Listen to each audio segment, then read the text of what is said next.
तीसरी ज़मीन है दोस्तों मोरूसी लैंड, जो कि फॉर्म 7 की ज़मीन कहलाती है।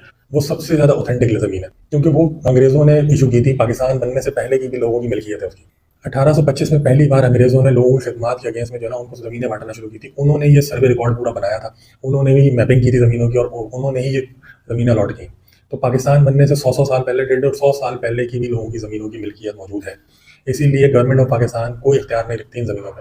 ये उन लोगों की आबाई ज़मीन है, मौरूसी ज़मीन है। तो इन ज़मीनों का कोई लीज़ का चक्कर भी नहीं होता कि जी इसकी 30 साल की लीज़ है, 99 साल की लीज़ है, ये मेरी मिल्कियत है, मैं 400 साल रखूँ उसको। गवर्नमेंट ऑफ पाकिस्तान उसमें कुछ नहीं कर सकती। लेकिन गवर्नमेंट ऑफ पाकिस्तान के रूल के मुताबिक मैं इस ज़मीन को बेच नहीं सकता।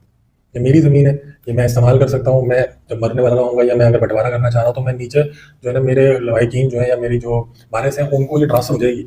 बट मैं इसको बेच नहीं सकता। अगर मैं इसको बेचना चाहता हूँ, तो उसके 2 तरीके हैं। पहला तरीका है, मैं एक टुकड़ा किसी को दे सकता हूँ पार्टीशन लेटर के ज़रिए। मिसाल के तौर पे मेरे पास 20 एकड़ ज़मीन है, मैं 2 एकड़ अपने किसी दोस्त को देना चाहता हूँ, रिश्तेदार को देना चाहता हूँ, अपने भतीजे-भांजे किसी को भी देना चाहता हूँ। तो मैं गवर्नमेंट से एनओसी लूँगा, जो कि मुख्तियार के ऑफिस से मिलेगी। एनओसी 1 महीने तक के लिए वैलिड होती है। 1 महीने के अंदर-अंदर मुझे जिस पार्टी को भी बेचना है, उसके डॉक्यूमेंट्स लेके सबमिट कराने हैं मुख्तियार के ऑफिस, तो उस बंदे के नाम पे एक पार्टीशन लेटर निकल जाएगा। रेवेन्यू के रिकॉर्ड में बाकायदा जो है ना उसका इंदराज हो जाएगा कि ये 20 एकड़ का टुकड़ा जो पहले बिलाल साहब का था, उसके अंदर से 2 एकड़ ज़मीन ये अली साहब को या फरहान साहब को किसी को भी जो है ना अलॉट कर दी गई है। और उसका बाकायदा मैप, जो सर्वे लैंड का जो मैप होता है, उस मैप पे बाकायदा पार्टीशन कर दिया जाएगा।